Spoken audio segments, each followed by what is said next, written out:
Good morning, everybody.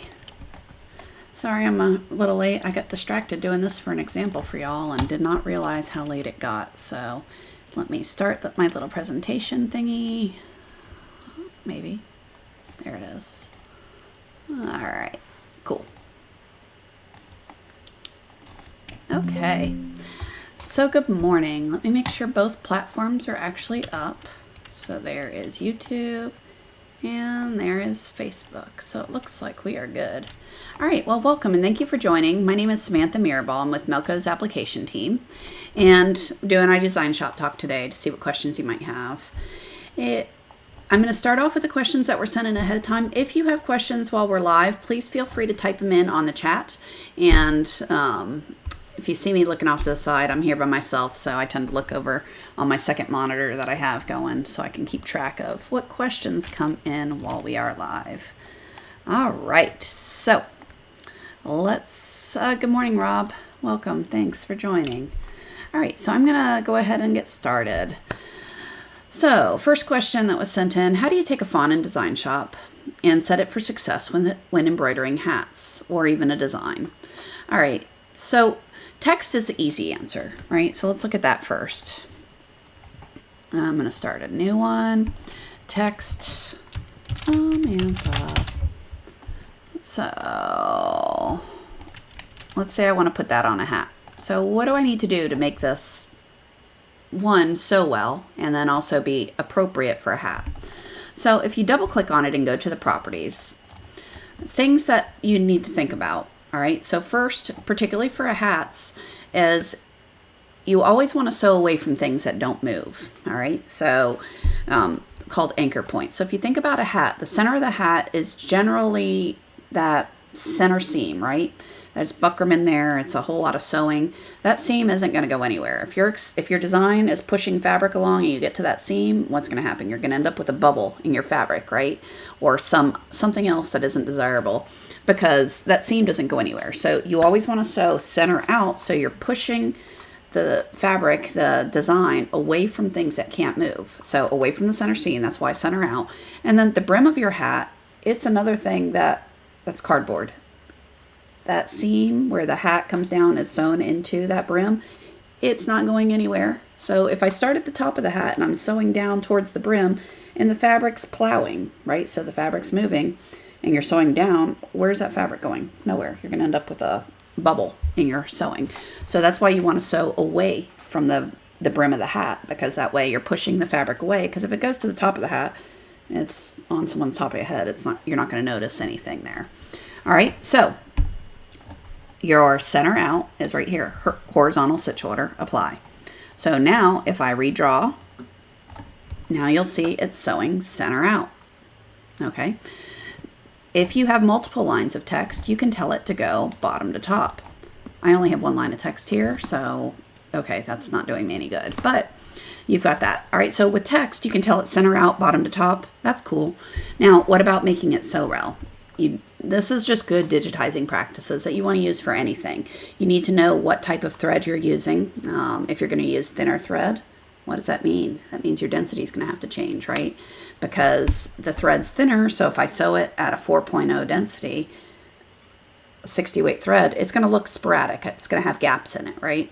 You're going to want to make sure you have good underlay. So if these things are not things that you know, like I know what I like sewing my densities at, but if you don't know quite yet what underlay you like, what density you like, well, we have auto built in here. So an auto density looks at the size of the element and it will set the density for what works for regular, most commonly for regular 40 weight thread. Underlay, again, if you don't have a preference, use auto, it works well. All right, good morning, Scott and Lorena. All right, so that would be my suggestion is, if you're not quite sure what density to use auto, same with your underlay. It's always a good idea to have a little bit of pull compensation on things you sew because embroidery is going to narrow up a little bit in the columns. So that would be my starting point, just as good practices, right? So for your hat, center out, bottom to top. Now, if you're doing designs, unfortunately, that's where you got to think, right? I can't just go and say, all right, any design. And of course, I'm in an area that doesn't have designs. So let's see. Let's go to my C drive because I don't want to change that. Designs, these are ones that come with your software. So if I just take any random old design, it may or may not be designed to center out. And there is no magic button where I can select everything and say, now, poof, make it center out. No, you have to think about that, right?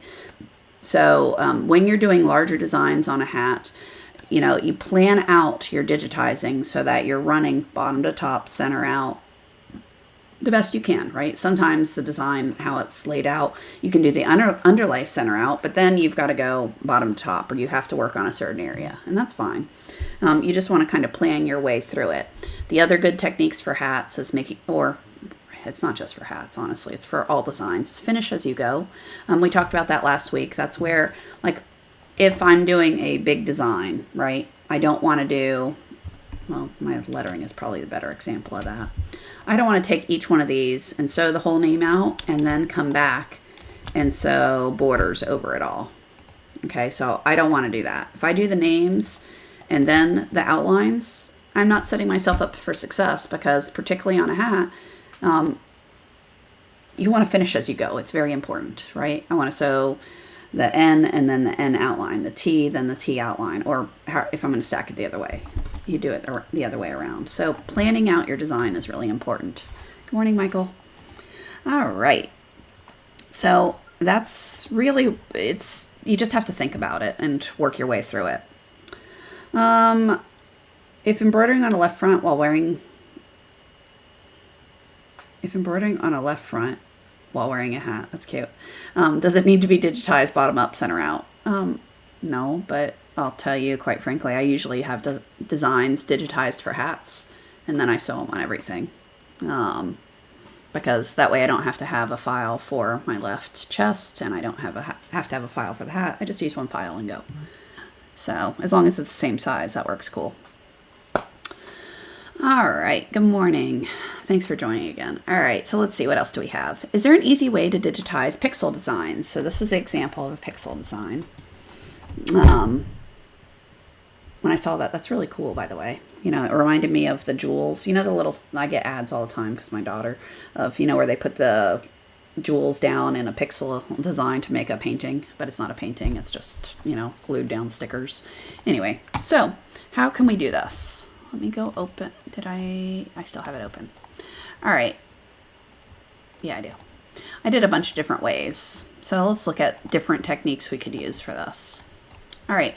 So one of the ways that I liked the best as I was playing with this, trying to figure out what I was going to show you, is to set the grid to the size of the pixel you want, right? So I wanted each pixel rectangle to be about 0.1 inches. So I think that's what I picked. Anyway, I changed the grid so my subdivisions would work for the size I wanted. So did I end up with 0.1? I should have. Yeah, roughly 0.1. Okay. And then the other thing I did is I said snap to grid. All right. This is what I thought was the easiest way to do it, particularly if you have a design. I can come in and say, all right, well, let's use the complex, and I'm going to make it green. It's going to snap to the grid, so I don't have to guess at it. So my complex, how that works is I draw my shape, I hit enter to skip the hole, I give it a start point, a stop point, and a stitch direction. All right, and now I keep going. So now I want my next square. I'm going to make again, hit enter. I'm going to make it start near where this one ended.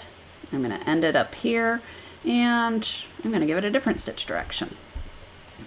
So I thought this was an incredibly easy way to do it. Now, you don't have to use a complex fill, right? So I can change those all to satin stitches.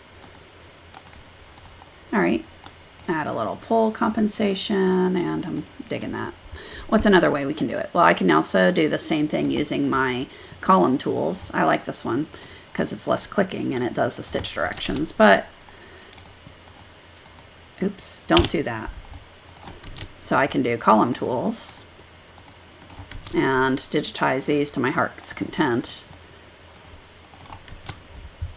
All right, so that's another way we can do them.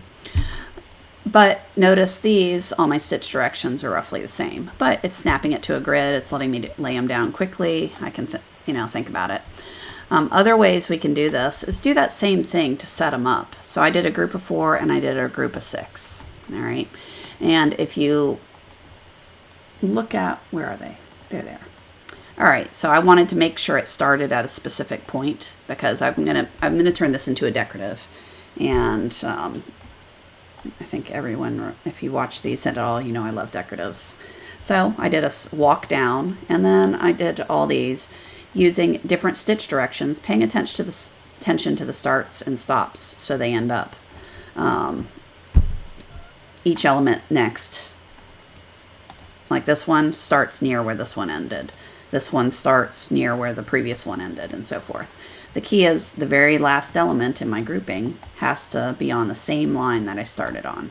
Okay, so then if I take this thing, select them all, right click, save custom shape, and call it test decorative. Okay, yes, I always overwrite my test one. Now I can come over here and go, all right, I want this to be a decorative of type test. Where is test? QRST. There we go. I can't spell. There. And now I've got a large area done really fast, right? And you can keep doing that. Filling in what you want, moving them around, etc. And so you can fill in a large area really quick using the decorative. So I did it with 4. So did the exact same thing with 4 instead of 6. The only reason I did more was because this ended up looking kind of basket weavy. So here, this is just setting my fill to a decorative fill of my pattern test, and I can move this around until it lays how I want. All right, so you can do large areas that way. You can digitize it individually, use a decorative fill, and it'll all get you pretty close. So then you just do one of each for each color you want where you need them. Okay. All right, so there's pixel designs. What else do we have? Yeah, I wouldn't convert vectors to stitches and then change stitch direction. It'd be easier just to trace it and move along. That would be my preference. All right, can we do gradient fonts? Yeah, there's a built-in one to give you an example, but gradients are something that you have to digitize, right? Let me quick look. Do I have any questions typed in? Nope. Cool. All right. So gradients are something that you've got to plan out and think about how you want to do them. Open. All right. Before I open a million files, let me close some of the mess I'm making. That one I'm going to save because I got to bring that up in a minute as an example. No. Okay, there we go. I don't have 200 files open now. Gradients. All right, so I put a whole bunch of things in here. So I started with this one.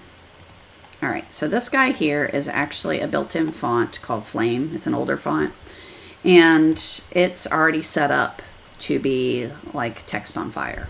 All right, and when you use it, so if I go into text, I change it to Flame DAC. Oops. All right, let's try that again. Text. Flame.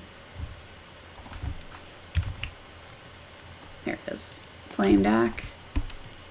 Text. Oh my gosh. I hit the escape key. Sorry. There you are. Click on the screen. Hi. Alright, so then I've got something and I can go change its colors. Alright, so I can come over here and say, alright, I want that one to be, you said, I'm going to make it 1842.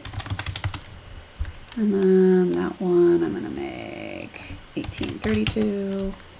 And then the black one I'm going to make 1637. There we go. So now I've got a red, purple, blue blendish for high. Okay. If you look at how that was actually digitized, so this is a font that was digitized and then put into the alphabet editor. So you can do that. If you want to create your own fonts that aren't this like on fire type look, that's cool. You just have to think about how you want it done and digitize it.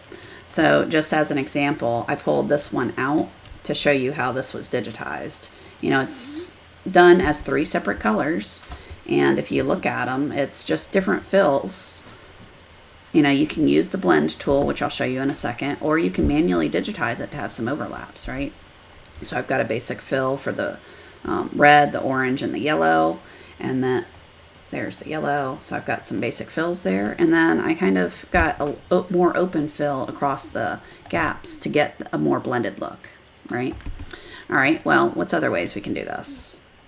Well, to get this type of look up here, which is, again, it's a blend. It's a 2-color blend, red to orange, essentially. So I did that right here, just on a big open area to show you. So that's just a complex fill.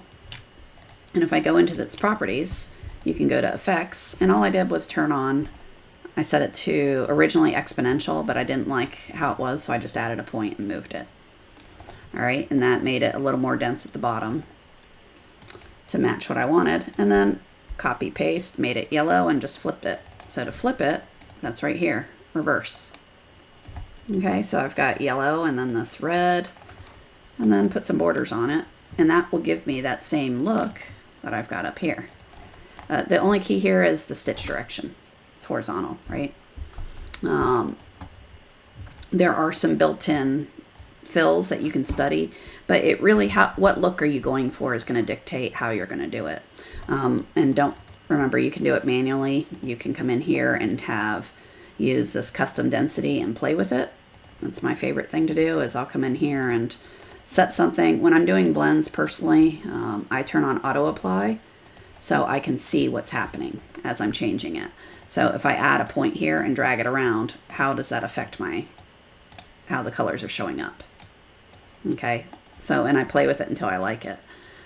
Or if I want to try exponential, is that good? Or do I need the darker end up top? Well, if I do, I'll tell it to reverse and apply it going another way. Okay, so that's what I would suggest with blends. So when you're trying to do a blended font, you know, you're gonna have to digitize each letter individually, and then you can add it to the alphabet editor and create your own fonts. Or if you're doing something like this with artwork, you just digitize it by hand and you're done with it. Okay, does that help any? Okay, please discuss converting graphic to stitches tool. So Scott has some really good videos out that we'll get you a link to on that tool that goes through the wizard as well as the stitch graphic region and things like that. I'll show you some of it on this little example here. So this one, please cover how to remove unwanted background from picture to get the part you need to digitize. Well, look, honestly, I'm not quite sure why we would do that. For this example, I asked for example, and this is what I got, because on this, I would just copy this picture over and put it into DesignShop and digitize it. There's no reason to get rid of all this background. You're not going to use it. So let's go look at that one. Where are you? That one. So literally, all I did was copy that picture, stop it, and paste it into here. Okay, so I copied it, pasted it in, so I had a starting point. I also scaled it to the side I wanted, so I assumed we were going to do this like as a roughly 4-inch wide, 3.5-inch tall patch. That's just what I picked. So you'd pick whatever you want. And there's no reason we need to delete anything, because it's just our artwork in here, and now we're going to go digitize it. So I did a few ahead of time. So I did these. So to make this circle, I'll do it again. I just did my single line center. I used the circle tool. I picked roughly, oh, my grid is on. I need to turn that off. So I held the shift key. All right, let me turn off the grid and do that again, because snap to grid mode. We don't want that for this one. So I'm going to make it single line center with a width of 30, pick roughly there. I'm going to hold my alternate key down just so I can go have a straight line down. Left click there. Oops. Take 2. Click on that because I want a circle. So hold that, alternate, and shift, locks its coordinates, so it's a perfect circle. There we go. So I've got a circle. I can make that, let's say, 30 points wide. All right. So we've got a circle. Now we've got this thing here, stitch graphic region. So if you use that, for instance, on this image is not the best quality. You see how it's all blurred? So it kind of guessed, but it's not ideal. On the other one, over here, let me move this guy because I already did it. Again, I did stitch graphic region, clicked it. It got kind of close. So what I did with this one is rather than redrawing it, I just turned off the 3D and moved my points around. So I kind of let that get my heavy lifting, if you will. And then I just moved my points doing some wireframe editing to get it closer to the actual shape. Right? So you can use that to kind of help yourself along and, you know, delete any unwanted points and things like that. Well, the stitch directions, there's about 1 million of them on here. I don't want these extras, so I'm going to delete them because we don't really need that many stitch directions to make this. So I'm deleting those. I like that better. There you go. All right.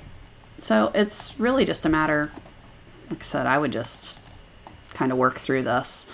Down here, for instance, I did 2 letters. So how did I do these?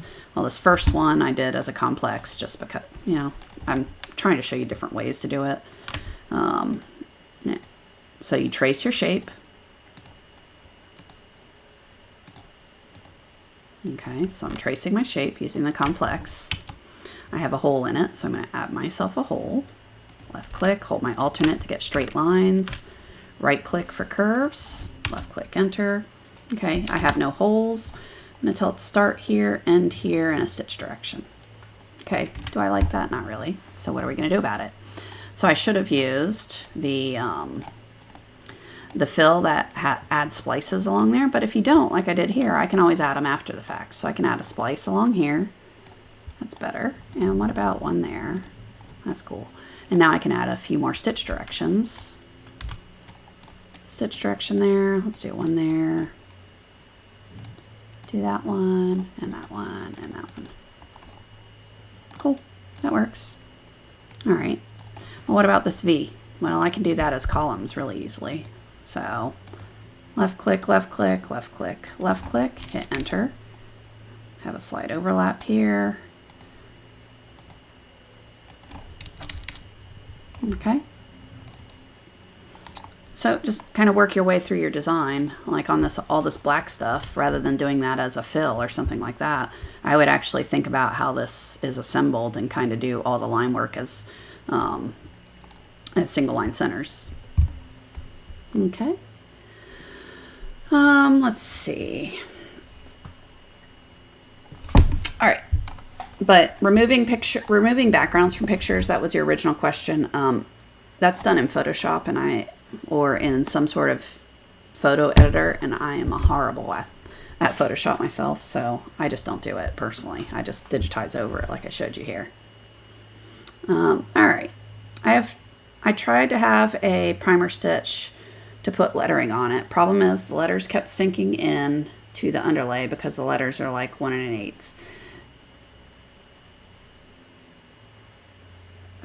So the letters are sinking into your primer stitch. So your letters should have underlay as well, right? So your text is 1 1/8. All right, Sam. Let's make the text 1.25. So 1 1/8 for some text. I'm going to go to Operations, Generate Primer. Let's make that 30. And that will be the color of your fabric, ideally. So my text itself, you want to make sure that you have underlay here, right? If you don't, it's going to be at the mercy of whatever's underneath it. So by doing this, you'll give it some thread on top of it to hold up your stitches so that when it sews in your lettering, it'll stand on top rather than kind of sinking in. Does that help? Did you have underlay on there? Maybe I'm misunderstanding the question. So, Mus, if you can type in, we can revisit that if I missed the boat. Okay. How to remove spacing under lettering. Okay, I'll show you that, but for this example, I wouldn't. I would, deleting all the stitches underneath that is going to create a not good result because of how tiny that lettering is. Okay. If you've got lettering going on to something big and the lettering's bigger, or you have larger items on top, that's when you would add holes underneath it. So let's look at how we'd do that. So, all right, I'm going to take this, and instead of that being a primer stitch, I'm going to make that just a normal fill. So let's do that. Okay. So I've got a regular fill and I've got this text on it. Text is pretty big. So if you want to remove a hole under, so to remove stitches underneath this, what would you do? You select the element you want to subtract stitches from first. Hold your control key down, click the second element, and then right here is your subtract element button. If I right click on that, this is how much overlap it's going to leave. 7 to 10 points is good. Click on that and it will add holes for me. Or it'll break because I'm impatient and I click too many buttons. Which is what I just did there. I was typing while. Alright, so let's just do it again. So I got a fill. I have some text. Big text.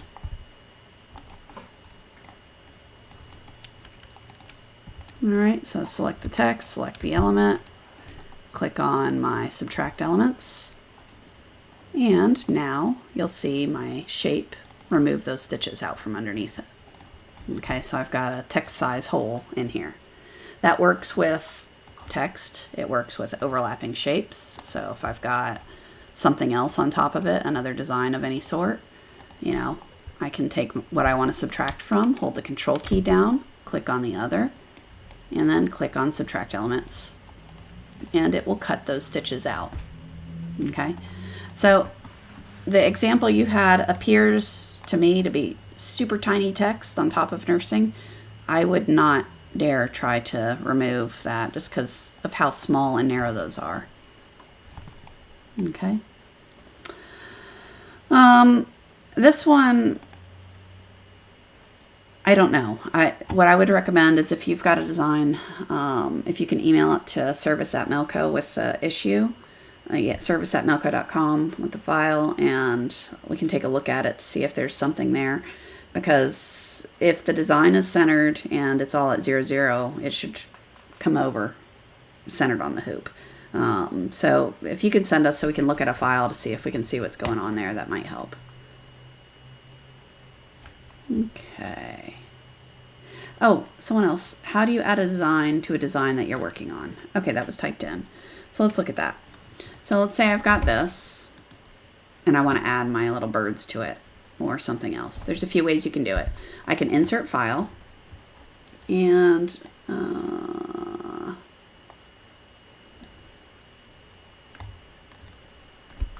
so if I go to insert file and I go to wherever I have my design saved, let's say I want to insert this guy. Okay, so that'll put it in here and I can left click and drag and put it somewhere else. So you can add as many designs as you want that way. You can also copy and paste it in. So you open it. I usually just do Control A, but you can click it over here by clicking that top design. And then from there you can Control C to copy it to clipboard, go to wherever you want to put it, Control V to paste it in, and there you go. There's the second design added in. Okay, so you can add as many designs you want that way. Okay, so if you're trying to kind of do a combination of different designs, that's how you would do it. You can either use the insert tool or copy and paste. They both work. Okay. Let me see if I missed any others that were typed in. Doesn't look like it. Okay. What else do we have? Cool. So how do you check that there are no gaps when you embroider the file? Experience, I guess, is probably the best thing I could say. That's a loaded question. You can always use the design checker, which will give you some information, right? So I can come over here. Are these wireframe? Yeah. So I can come over here to the design checker and work through all this. Now this is an older design that has the underlay is done manually. So saying no underlay is not necessarily correct because of how this was digitized. But you can look through these and see if the errors are valid. So that's one way to look at it. You also need to think about the density. So gaps, typically how I interpret that is you see space between the column stitches and things like that. That's a density issue, right? So having appropriate densities set for what you're sewing and for the thread type are important. If you don't know what density to use, again, let's find something that I can change density on. Okay, no, I want a leaf. Let me close this, sorry. Let me go find a leaf. There's a leaf. So I can go into the properties, and instead of 4, I can use auto. All right, so if you don't know what to use, then try auto. Auto works pretty darn well. It's set around 40 weight thread, but it looks at the size of the element and just the density to be what works well for a lot of folks. Okay, I'll say I like the auto a lot. I use it a lot. Okay. So it's when you do a sew out, if you look at it and you go, man, I see too much fabric, I need the stitches closer together. If those are kind of what's going through your head, well, what do? You can come into your element and decrease the density. Let me pick another one that I didn't set to auto. So instead of 4, don't do this, but if I do 2, notice I get double the number of stitches there. All right. Whereas if I make this number bigger, it's way less stitching. So you know, 4 is kind of average. I like anything between 3.5 and 4 for 40 weight thread. Really just depends on my mood, I think. So yeah. So how do you avoid gaps? Make sure your machine's in good working order, that your needles aren't in backwards, things like that, or overly sideways. So there's obvious with your machine, but then making sure you're using good digitizing practices, that you've got appropriate densities for what you're sewing, including the thread type. So if you're using thicker or thinner thread, your densities are going to have to be adjusted accordingly. All right, and we got you some links on the design checker. It's a pretty cool tool. All right, question about the corner. Is it possible to limit the length of a corners? No, not really. How to use a corner finishing. It doesn't do the cap correctly, things like that. Okay, so you sent us a design and I opened it up to look at it. So I can show you how to fix that one, but the thing is, it's really going to boil down to playing with it. And there's a bunch of ways that you can go about tackling corners. For instance, so let's look at these guys over here. I'm going to turn them into 3D so we can see them. So for instance, this one here, I took this shape, clicked on the change element from one type to another, made it a complex fill on the edge, and said add. All right, so that just made this a complex fill instead of a single line. So why? Because now I can come over here, delete the stitch direction and add a new one, and then if I twist these stitch directions appropriately, you can see I can get a cap on that pretty quickly. All right, and same with this side. I can come over here, add a stitch direction, and then tweak these, and there we go. So now it's got a cap on both sides. All right, so you can do it kind of manually, if you will. On this guy here, if I take this, add a right click and click the point and I move it up a little bit, shift, eventually it snaps. See, it's 4 clicks and it snapped over to a corner.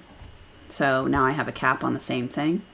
And all that was doing is I held shift, clicked on the point and nudged it up by holding shift and arrow. So it changed the angle just enough to make it flip over into a cap, so that now you've got 2 caps on there. So that's another way. You can play with things by adding points next to each other, and that will allow it to kind of, by putting the 2 points next to each other, that is a way you can limit the length of the stitches, but then it's just a matter of playing with it until you get the look you want, right? So I'd have to move these around. There you go. It's a little too far out. Let's try again. Not enough. Anyway, Undo, undo. There, I like that one. Okay, so you can play with them and you can also get that same cap look. So what is this all? It's just a matter of tweaking the corners for the corner tool. So, yeah. All right. What other questions do we have? Let's see. Yeah, I took your example. So yeah, fine-tuning the corners, you can do it. It's just a matter of adding extra points and wiggling them around.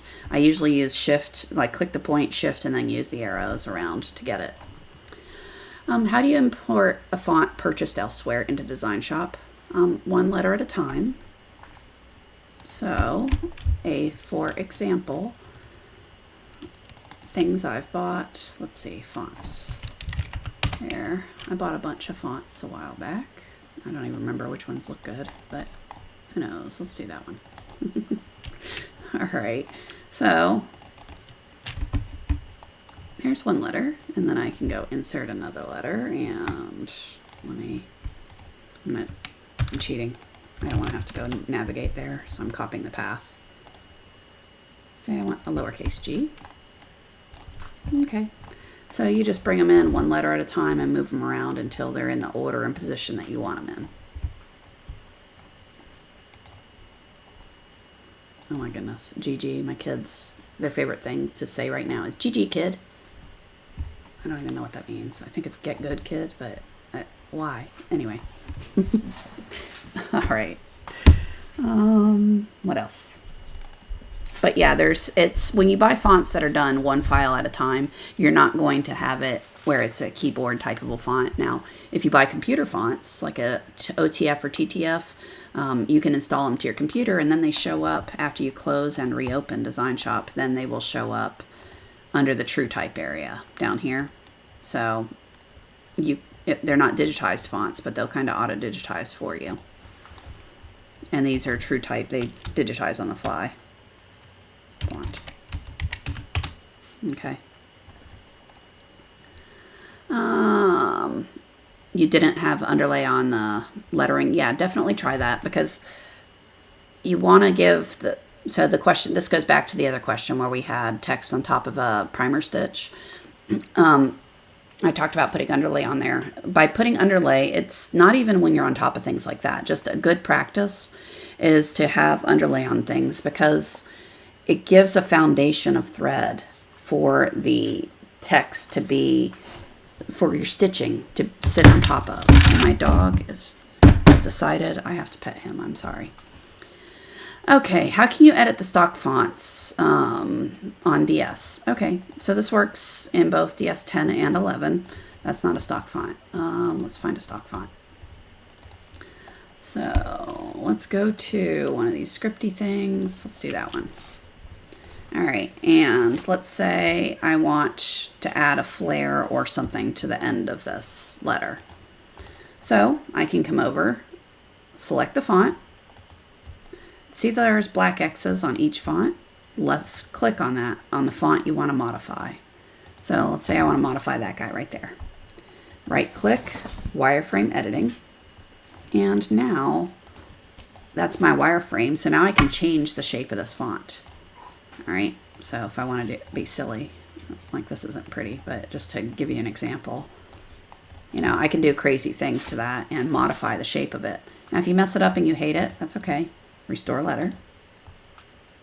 Okay, but you can go through and do wireframe editing and change, make this thinner, make it thicker, you know, change your points around however you want. Okay, now if you want to modify an entire font, what do you do with that? So let's, what I would suggest is copying and pasting it, and don't overwrite fonts. But then you can go to the alphabet editor. And do I have a font that I copied over already? Let's see. I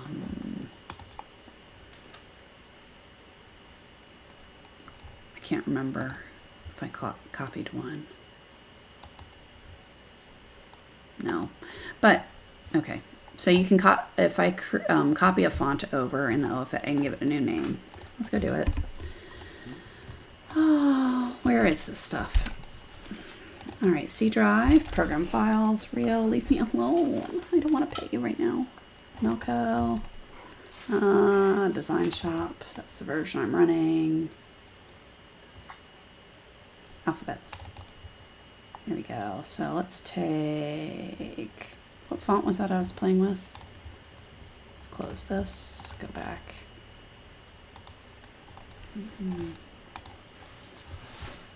I lost it. I guess I closed it, so we'll just do a new font. All right, so over here, let's take the, I guess it really doesn't matter. Brush script 2. I'm gonna copy that one. Copy, paste, test. Come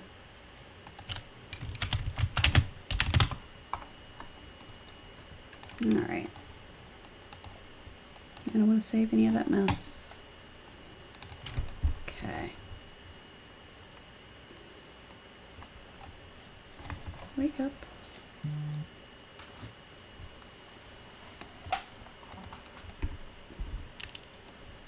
DesignShop opening. There it goes. All right. No, I already did that. All right, so text, test. So there's the copy that I did. All right, so I can come over to Tools, Alphabet Editor, come to that test, brush 2, copy, and I can open up each letter individually and modify it.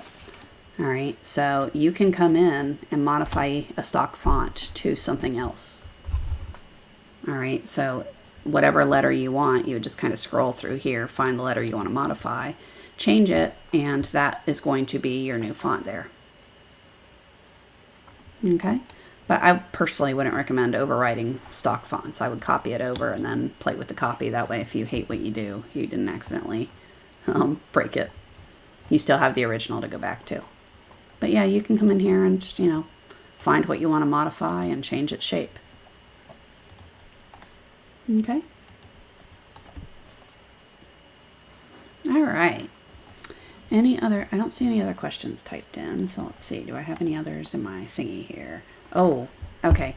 So I made a really big example, and I know we've been on for a little bit, but someone said they're really struggling to do large text for a file. And let me just say, I do this a lot.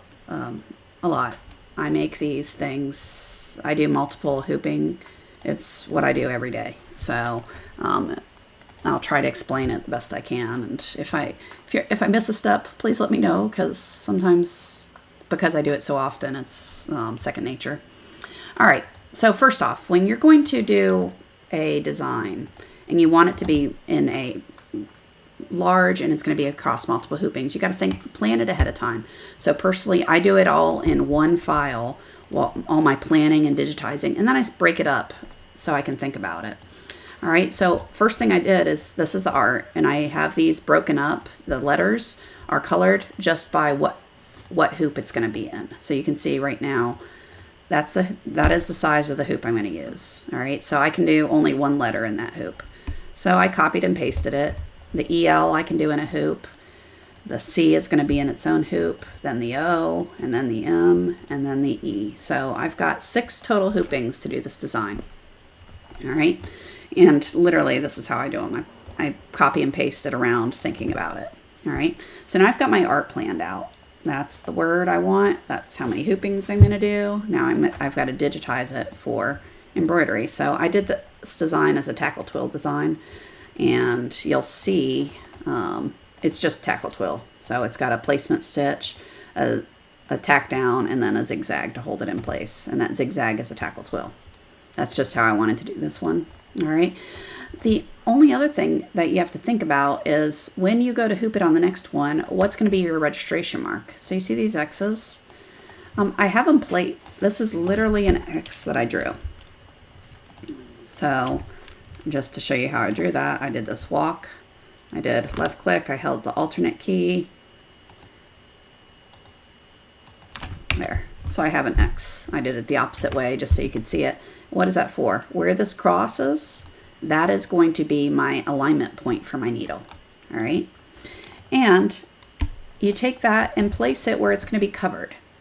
All right, so I'm putting it underneath this fabric here for the E. For the next tubing, the C, it's in the middle of the C, the O, the M, and the E. So literally, I just drew this vector line because that's going to be where my reference of how I make sure these are all straight, what I'm going to chalk on the fabric, and place that one. I literally copy, paste, moved it over, placed one here, moved it over, placed one here, there, and there. So I need all those in order to be able to digitize this. So now it really is, how do you physically do this, right? Okay, so you've got your big old fabric, this whole thing, and when it's all said and done, how big is this? It's all said and done. This is 46 inches long, so it's rather large.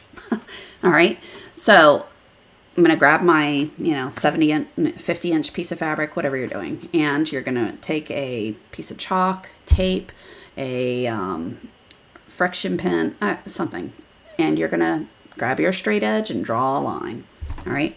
That is this line right here. Okay. So you're going to draw a straight line all the way across your fabric. And that's what you're going to use for all your alignment references. All right, to make sure everything's straight and in line with each step as a step of the way. All right, so then the first tubing doesn't really matter. All you need in it though is these elements.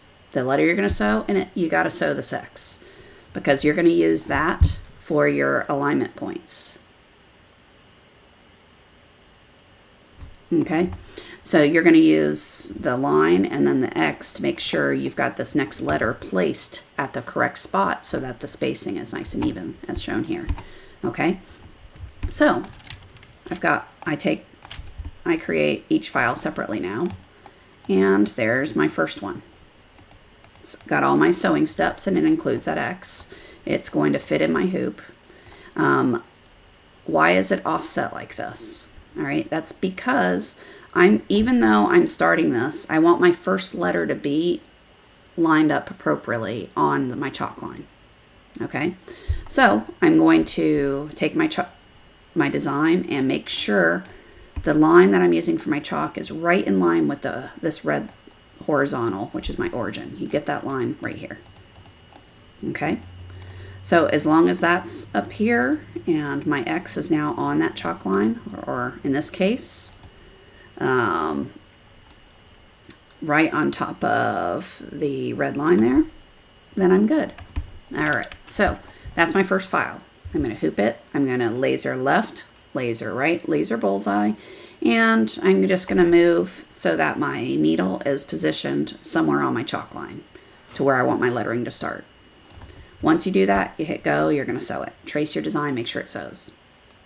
All right, it's going to sew this out. I'm going to have this little X mark. Well, then I got to go WE. So now we need to sew the EL.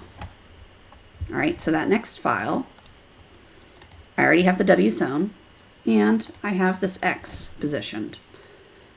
All right, so to create this file, all I did was take the entire big file, move it over so that my first X that's sewn is now in line with this horizontal, with this vertical. Okay, so it's on the same chalk line and now it's lined up here. All right, so now when I sew the EL, when you hoop it, I'm going to hoop it so my X is somewhere here. Let's hide all this. Now let's make that X so you can actually see it. So I'm going to hoop it so the X and the chalk mark is somewhere down here. My W is partially on the hoop, whatever. You're going to hoop it. You're going to move it, come over to a point and do laser left. I usually would go right over where that X sewn on my check mark. Go as far as I could over here, laser right, and then laser bullseye. It'll rotate the EL and locate it so that my needle is right over here. So if you need to tweak it, you can use your hoop and arrows until my needle's right over that. And then you run the design and it will cover it all up and sew my next X. Okay, so then you load your next file. WELC, there's my C. And same deal. The WEL is already sewn. So So now it's got to sew the C right here. I'm going to turn that off. And again, there's my X. So I just need to make sure I stay on that same chalk line that's here. And the X. Do my laser left on this point. Laser right somewhere over here on the chalk line. Laser bullseye and trace and sew. And then it'll put my C in. Cover up that X was there. Put my next one in. And you just work your way through your design. Moving over. Planning it. And the key is your chalk line has to be on the red line here, and your X relative to where you're using it for the next hooping needs to be on this vertical. So as long as you kind of march your way through your design, and I always, and I mean always, set it up in one file first. That way I make sure everything's aligned. I know where the X's are relative to each item, and we can work through it that way. Does that help? Like I said, I do this a lot, so seems really straightforward to me. Pammy Rock, you like my videos? Thank you. I hope they're helpful. Will I be attending any conventions this year with on-site classes? I haven't talked to Melco about that. I'm trying to think. I personally go to any that are in Florida, but I haven't actually looked yet. I'm bad. I need to, because I'm in Florida, so I tend to troll all the ones that are close. But I'll check with them and see what's up. We'll see. Okay. All right. What else? How do you arch a font but keep the letters straight? It looks... Well, the letters do stay straight. So the arch... okay, so let's look at that. All it's doing is rotating them around. So athletic, block, arc... Okay, so each letter is actually straight. They're just rotated around the curve. And that's, you know, the tighter you make it, it's even more obvious. So it's a straight box right here. If you draw a line around it, you'll see it's just rotating them around and lining them all up along the bottom. The arch is on the bottom of the word. So that is correct. The arch is always going to be here. There is no doing it on the center. You can hold your control key and move, select a letter and shift it down, but that's not really changing anything. And you have to do that all manually, one letter at a time. So you can do that if it helps you visualize it a little bit better. So how am I doing this? Clicking the box, holding the control key, dragging it down. And then you can move them side to side until you get it to look like how you want it to look. Okay. So the letters are straight. Or do you mean you want this? Actually, I'm starting to think this is what you want. Is this actually what you're looking to do?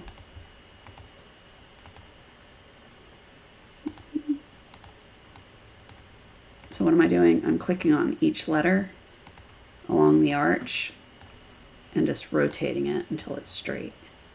So I'm wondering if this is actually what you're wanting to do.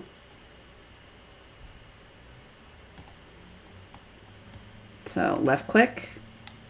If the boxes around it are black, then you have to left click again until they're open, because that puts it in a rotation mode, and then you can move it around that way.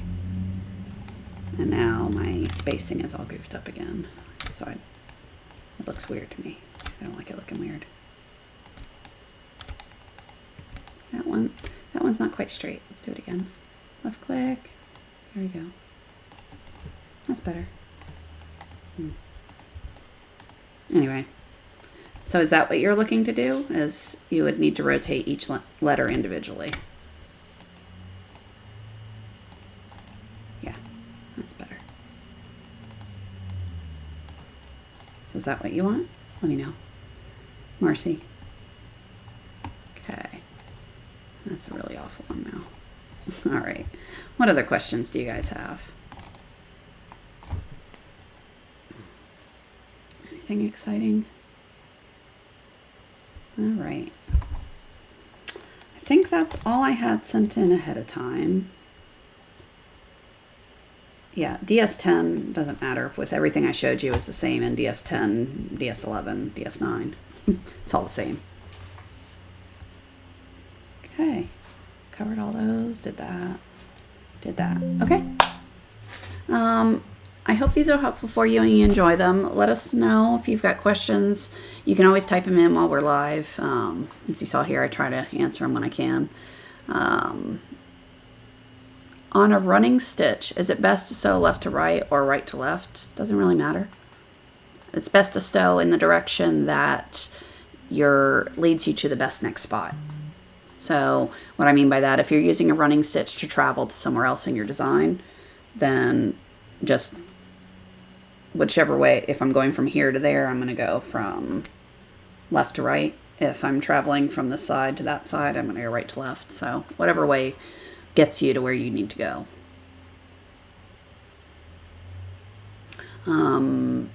Generally, when I'm doing squares and rectangles and stuff, I go clockwise. Oh, no reason other than that's how I think. Going in this direction. But it doesn't matter. You can go whatever way makes you happy. Okay, any other questions before we call it a day? Nope. All right. Well, you guys have a fantastic weekend.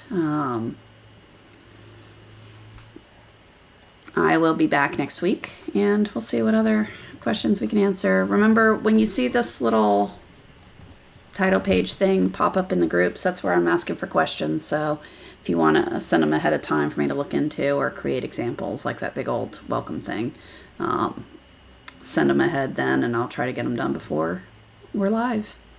All right. I will talk to you next week. You guys have a fantastic weekend. Bye, everyone.